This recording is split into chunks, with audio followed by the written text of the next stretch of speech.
മിശിഹായിൽ ഏറ്റവും സ്നേഹം നിറഞ്ഞവരെ, ഡിസംബർ 8-ാം തീയതി തിരുപ്പിറവിക്ക് കൃത്യം 17 ദിവസം മുൻപ് സാർവത്രിക സഭ പരിശുദ്ധ കന്യകാമറിയത്തിൻ്റെ അമലോത്ഭവ തിരുനാൾ ആചരിക്കുകയാണ്.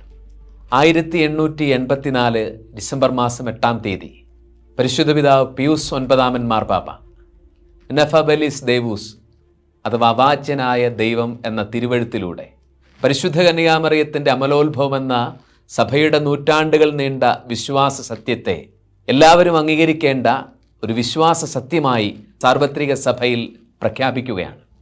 മറിയത്തിൻ്റെ അമലോത്ഭവ സത്യത്തെ ഇങ്ങനെയാണ് പരിശുദ്ധ മാർപ്പാപ്പ അദ്ദേഹത്തിൻ്റെ ചാക്രിക ലേഖനത്തിൽ വിവരിക്കുന്നത്. സർവശക്തനായ ദൈവത്തിൻ്റെ ആനുകൂല്യത്താലും അവാച്യമായ ദൈവകൃപയാലും മനുഷ്യവംശത്തിൻ്റെ രക്ഷകനായ യേശുക്രിസ്തുവിൻ്റെ യോഗ്യതകളെ മുൻനിർത്തിയും ഏറ്റവും പരിശുദ്ധ മറിയം അവരുടെ ഉത്ഭവത്തിന് മുൻപേ തന്നെ ഉത്ഭവപാപത്തിൻ്റെ എല്ലാ കറകളിൽ നിന്നും പരിരക്ഷിക്കപ്പെട്ടു. ഇതാണ് അമലോത്ഭവ സത്യമായി സാർവത്രിക സഭ ഏറ്റുപറയുന്നതും വിശ്വസിക്കുന്നതും. എന്നാൽ 1854 9-ാം പിയൂസ് മാർപ്പാപ്പ അമലോത്ഭവം ഒരു വിശ്വാസത്യമായി പ്രഖ്യാപിക്കുന്നതിന് മുൻപേ സഭയുടെ നീണ്ട നൂറ്റാണ്ടുകളിലെ ഏറ്റവും വലിയ വിശ്വാസങ്ങളിൽ ഒന്നായിരുന്നു മറിയത്തിൻ്റെ അമലോത്ഭവത്വം. പരിശുദ്ധാരൂപിയുടെ വീണ എന്ന് അപരനാമത്തിൽ അറിയപ്പെടുന്ന പൗരസ്ത്യ സഭാപിതാവായ മാർ എഫ്രൈം അദ്ദേഹത്തിൻ്റെ നിസീബിയൻ ഗീതങ്ങളിൽ ഇങ്ങനെയാണ് പ്രഘോഷിക്കുന്നത്: എൻ്റെ കർത്താവെ, നിന്നിലൊരു അപൂർണതയുമില്ല, നിന്റെ മാതാവിൽ ഒരു കളങ്കവുമില്ല. AD 431 കൂടിയ എഫെസൂസിലെ സൂനഗദോസ് മറിയത്തിൻ്റെ അമലോത്ഭവ സത്യത്തെ അംഗീകരിക്കുന്നുണ്ട്. 1447 സിക്സ്റ്റസ് 4 മാർപ്പാപ്പയാണ് സാർവത്രിക സഭയിൽ മുഴുവനും മറിയത്തിൻ്റെ അമലോത്ഭവ തിരുനാൾ കൊണ്ടാടണം എന്നുള്ള കൽപ്പന പുറപ്പെടുവിക്കുന്നത്. പിന്നീട് 1846 ഗ്രിഗറി മാർപ്പാപ്പയാണ് ജപമാലയിൽ അമലോത്ഭവയായ രാജ്ഞി എന്ന വിശേഷണം കൂട്ടിച്ചേർക്കുന്നത്. ഇതെല്ലാം സഭ അവളുടെ ആദിമ നൂറ്റാണ്ടുകൾ മുതലേ മറിയത്തിൻ്റെ അമലോത്ഭവ സത്യത്തെ നെഞ്ചോട് ചേർത്തിരുന്നു, വിശ്വസിച്ചിരുന്നു എന്നുള്ളതിൻ്റെ ഉദാഹരണങ്ങളാണ്. സഭയുടെ ഈ വിശ്വാസത്തിൻ്റെ ഏറ്റുപറച്ചിലായിട്ട് വേണം 9-ാം പിയൂസ് മാർപ്പാപ്പയുടെ അമലോത്ഭവ പ്രഖ്യാപനത്തെ മനസ്സിലാക്കേണ്ടത്. അതിന് കൃത്യം 4 വർഷം കഴിഞ്ഞ് ലൂർദിൽ ഇടയബാലികയായ ബർണദീദായ്ക്ക് പ്രത്യക്ഷപ്പെട്ട തേജോമയായ സ്ത്രീ സ്വയം പരിചയപ്പെടുത്തിയത് ക്വേസോയേറ ഇമാകുലാദ കോൺസെപ്സിയു എന്നാണ്. ഞാൻ അമലോത്ഭവയാകുന്നു എന്ന് പറഞ്ഞാണ്.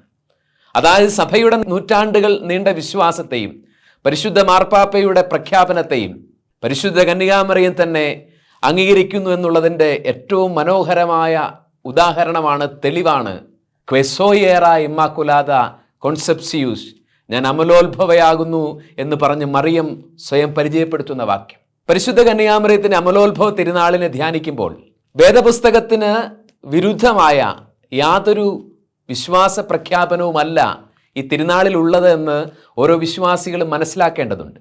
വളരെ പ്രത്യേകമായി മറിയത്തിന് വിശ്വാസികളുടെ ജീവിതത്തിൽ പരിശുദ്ധ കത്തോലിക്കാ സഭയിലുള്ള സ്ഥാനത്തെ കത്തോലിക്കാ സഭയുടെ കൂട്ടായ്മയിൽ നിന്ന് വിഘടിച്ച് വെളിയിലുള്ള വിഘടിത സഭകൾ, പ്രൊട്ടസ്റ്റന്റ് പ്രസ്ഥാനങ്ങൾ പലതും എതിർക്കുന്ന കാലഘട്ടത്തിൽ ഒരു മരിയൻ വിശ്വാസവും ഭക്തിയും വേദപുസ്തകത്തിന് വിരുദ്ധമല്ല എന്നുള്ള സത്യം ഓരോ വിശ്വാസിയും വളരെ കൃത്യമായി മനസ്സിലാക്കേണ്ട കാലമാണിത്. മറിയത്തിൻ്റെ അമലോത്ഭവ സത്യത്തിൻ്റെ ആദ്യത്തെ സൂചന പഴയ നിയമത്തിൽ ഉൽപ്പത്തി പുസ്തകം 3:15 നമ്മൾ കാണുന്നത്. പ്രോട്ടോ എവങ്കേലിയും ആദ്യ സുവിശേഷം എന്നറിയപ്പെടുന്ന ഭാഗം ഇങ്ങനെയാണ്: ദൈവം സ്ത്രീയോട് പറയാണ്, സർപ്പത്തോട് പറയാണ്, നീയും സ്ത്രീയും തമ്മിലും നിന്റെ സന്തതിയും അവളുടെ സന്തതിയും തമ്മിലും ഞാൻ ശത്രുത ഉളവാക്കും, അവൻ നിന്റെ തല തകർക്കും. അപ്പോൾ സർപ്പത്തിൻ്റെ പാപകാരണകനായ പിശാചിൻ്റെ തല തകർക്കുന്ന രക്ഷാകര കർമ്മത്തിൽ സഹകാരിയാവണമെങ്കിൽ പാപത്തിൻ്റെ കറയേൽക്കാത്ത ഒരു സ്ത്രീയുടെ സാന്നിധ്യത്തിനും ജീവിതത്തിനും പ്രാധാന്യമുണ്ടെന്നുള്ളതിൻ്റെ മനോഹരമായ അടയാളപ്പെടുത്തലാണ് ഈ ദൈവവചനം. വീണ്ടും ജെറമിയ പ്രവചനം 1:5 നമ്മളിങ്ങനെ വായിക്കുന്നു: മാതാവിൻ്റെ ഉദരത്തിൽ നിനക്ക് രൂപം നൽകുന്നതിന് മുൻപേ നിന്നെ ഞാൻ അറിഞ്ഞു, ജനിക്കുന്നതിന് മുൻപ് നിന്നെ ഞാൻ വിശുദ്ധീകരിച്ചു. കർത്താവിൻ്റെ രക്ഷയുടെ വചനം പ്രഘോഷിക്കേണ്ട പ്രവാചകന്മാരെ അമ്മയുടെ ഉദരത്തിൽ ഉരുവാകുന്നതിന് മുൻപ് വിശുദ്ധീകരിക്കുന്ന ദൈവത്തിൻ്റെ പ്രവൃത്തിയെക്കുറിച്ച് വചനം ഇങ്ങനെ ഉദ്ഘോഷിക്കുമ്പോൾ രക്ഷാകര ചരിത്രത്തിലെ ഏറ്റവും നിർണായകമായ യുഗസംഭവത്തിന്, രക്ഷകന് ഈ ഭൂമിയിലേക്ക് കടന്നു വരാൻ വാതിലും വഴിയുമായിട്ട് മാറിയ പരിശുദ്ധ കന്യകാമറിയത്തെ സർവശക്തനായ ദൈവം എത്രയോ അധികം കൃപാവര സമ്പന്നയും നിർമ്മലയുമായി രൂപപ്പെടുത്തിയിരിക്കണം. വീണ്ടും ലൂക്കായുടെ സുവിശേഷം 1:29 നസറത്തിലെ പെൺകുട്ടിയുടെ അടുത്ത് വന്ന് ദൈവസന്നിധി നിൽക്കുന്ന ഗബ്രിയേൽ അവളെ അഭിസംബോധന ചെയ്യുന്നത് കൃപ നിറഞ്ഞ മറിയമേ നീ സന്തോഷിക്കുക എന്ന് പറഞ്ഞാണ്. കൃപ നിറഞ്ഞ മറിയമേ എന്നാണ് ദൈവത്തിൻ്റെ ദൂതൻ വിളിക്കുന്നത്. അതുതന്നെ മറിയത്തിൻ്റെ അമലോത്ഭവ സത്യം എന്ന സഭയുടെ വിശ്വാസത്തിനുള്ള ഏറ്റവും ആധികാരികമായ തെളിവാണ്. സ്വർഗം അവളെ വിശേഷിപ്പിച്ചത്, ദൈവസന്നിധി നിൽക്കുന്ന ഗബ്രിയേൽ ദൂതൻ അവളെ വിളിച്ചത് കൃപ നിറഞ്ഞവളെ എന്നാണ്. വീണ്ടും എഫെസോസ് ലേഖനത്തിൻ്റെ 1-ാം അധ്യായം 3-4 വാക്യങ്ങളിൽ വിശുദ്ധ പൗലോസ്ലീഹ ഇങ്ങനെ എഴുതുകയാണ്: തൻ്റെ മുൻപാകെ സ്നേഹത്തിൽ പരിശുദ്ധരും നിഷ്കളങ്കരുമായിരിക്കാൻ ലോകസ്ഥാപനത്തിന് മുൻപേ അവിടുന്ന് നമ്മെ ക്രിസ്തുവിൽ തെരഞ്ഞെടുത്തു. അപ്പോൾ ദൈവത്തിൻ്റെ തെരഞ്ഞെടുപ്പ്, തിരുമുൻപിൽ പരിശുദ്ധരും ദോഷരഹിതരുമായിരിക്കാനുള്ള ദൈവത്തിൻ്റെ തെരഞ്ഞെടുപ്പിനുള്ള മനോഹരമായ അക്ഷരസാക്ഷ്യമായി വേദപുസ്തകം മുഴുവൻ നമ്മുടെ മുമ്പിൽ നിൽക്കുകയാണ്. അപ്പോൾ പരിശുദ്ധ കന്യകാമരത്തിൻ്റെ അമലോത്ഭവ സത്യം ചില ധ്യാനങ്ങൾ നമ്മുടെ മുമ്പിൽ അവശേഷിപ്പിക്കുന്നുണ്ട്. അതിലാദ്യത്തേത്, തിരുപ്പിറവിക്ക് വേണ്ടിയുള്ള ഏറ്റവും അടുത്ത ഒരുക്കത്തിൻ്റെ ഈ ആഗമന കാലത്ത് സഭ എന്തിനായിരിക്കണം മറിയത്തിൻ്റെ നിർമ്മലമായ ഉത്ഭവത്തെ ആഘോഷിക്കുന്നത്? എങ്ങനെയാണോ മാതാപിതാക്കൾ അങ്ങനെയാണ് ഇരിക്കും മക്കളും എന്നൊരു സാധാരണ ചൊല്ലുണ്ടല്ലോ. നിന്നിൽ നിന്ന് പിറക്കാൻ പോകുന്നവൻ പരിശുദ്ധൻ ദൈവപുത്രൻ എന്ന് വിളിക്കപ്പെടുമെന്നാണ് ദൈവത്തിൻ്റെ ദൂതൻ മറിയത്തോട് പറയുന്നത്. അപ്പോൾ പരിശുദ്ധനും ദൈവപുത്രനുമായിരുന്നവന് ജന്മം കൊടുക്കേണ്ട ജീവിതം എത്രമേൽ ധന്യവും കളങ്കരഹിതവുമായിരിക്കണം. അപ്പോൾ രക്ഷകനായ യേശുക്രിസ്തുവിൻ്റെ യോഗ്യതകളെ പ്രതിയാണ് പരിശുദ്ധനും ദൈവപുത്രനുമായ മിശിഹായിക്ക് പിറവി കൊള്ളാനുള്ള വാസസ്ഥലമാകേണ്ടവളായതിനാലാണ് പരിശുദ്ധ കന്യകാമറിയത്തെ ദൈവം അനാദിയിലെ പാപക്കറകളിൽ നിന്ന് വിമുക്തയാക്കി രൂപപ്പെടുത്തിയത്. വീണ്ടും ഓരോ മറിയൻ തിരുനാളുകളും നമ്മൾ ഈ കാലഘട്ടത്തിൽ ജീവിക്കുമ്പോൾ, അമലോത്ഭവ സത്യത്തെ ധ്യാനിക്കുമ്പോൾ വിശുദ്ധരാകുക, വിശുദ്ധി പ്രാപിക്കുക, വിശുദ്ധിയെക്കുറിച്ചുള്ള ചിന്തകളൊക്കെ കാലഹരണപ്പെട്ടതായി കണക്കാക്കുന്ന ഒരു കാലത്താണ് നമ്മൾ ജീവിക്കുന്നത്. വിശുദ്ധമായ നിർമ്മലമായ ജീവിതങ്ങൾക്ക് ദൈവത്തിൻ്റെ രക്ഷാകര പദ്ധതിയിൽ ദൈവത്തോട് സഹകരിച്ച് മനുഷ്യരക്ഷയും ലോകരക്ഷയും സാധിക്കുന്നതിനുള്ള അതിനിർണായകമായൊരു സ്ഥാനത്തെ, സാങ്കത്യത്തെയാണ് പരിശുദ്ധ മറിയത്തിൻ്റെ നിർമ്മല ജീവിതം നമ്മളെ ഓർപ്പിക്കുന്നത്. ഇന്നും ദൈവത്തിന് ഈ ഭൂമിയിൽ അവിടുത്തെ രക്ഷാകര കർമ്മം തുടരുന്നതിന് നിർമ്മലമായ ജീവിതങ്ങളുടെ സഹകരണം ആവശ്യമാണ്. വിശുദ്ധിയും വിശുദ്ധ ജീവിതങ്ങളും കാലഹരണപ്പെട്ടതായി കണക്കാക്കാവുന്ന ഈ കാലത്ത് സ്വർഗത്തെക്കുറിച്ചുള്ള ചിന്ത, നിത്യതയെക്കുറിച്ചുള്ള ചിന്ത, വിശുദ്ധമായ ജീവിതത്തിന് വേണ്ടിയുള്ള ആഗ്രഹങ്ങൾ ഓരോ വിശ്വാസിയുടെയും ആത്മാവിൽ മുളയെടുക്കുന്നതിന് കളങ്കരഹിതയായ മറിയത്തിൻ്റെ തിരുനാളിൻ്റെ ആഘോഷം ഒരു കാരണമാകുക തന്നെ വേണം.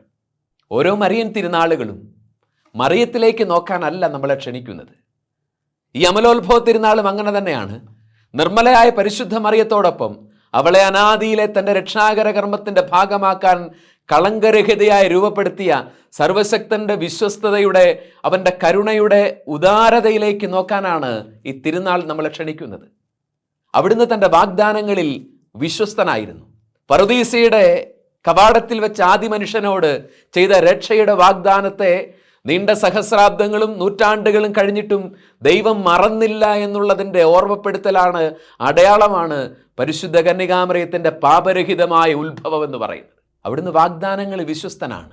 തൻ്റെ സ്നേഹത്തിലും കരുണയിലും അത്യുദാരനാണെന്നുള്ള പ്രഘോഷണമാണ് മറിയത്തിൻ്റെ ദോഷരഹിതമായ ജീവിതം നടത്തുന്നത്. നമുക്ക് വിശുദ്ധിയെക്കുറിച്ചുള്ള ആഗ്രഹങ്ങൾ മനസ്സിൽ സൂക്ഷിക്കാം. സൂര്യോദയത്തിന് മുൻപ് പ്രഭാതതാരം ഉദിക്കുന്നത് പോലെ നീതിസൂര്യനായ മിശിഹായുടെ ആഗമനത്തിന് മുൻപ് ഉദിച്ച പ്രഭാത നക്ഷത്രമായിരുന്നു അമലോത്ഭവയായ മറിയം. അവളുടെ നിർമ്മല ജീവിതത്തെ ധ്യാനിക്കുന്നത് പാപത്തിൻ്റെ സകല ആകർഷണങ്ങളോടും വിട പറഞ്ഞ് ദൈവത്തോടുള്ള സമ്പൂർണ്ണ സഹകരണം നടത്തുന്നതിന്, നിർമ്മലമായ ഒരു ജീവിതം നയിക്കുന്നതിന് നമുക്ക് പ്രചോദനമാവണം. ഈ അമലോത്ഭവ തിരുനാൾ മറിയത്തോടൊപ്പം ദൈവത്തിൻ്റെ വിശ്വസ്തതയെ നമുക്ക് ധ്യാനിക്കാം.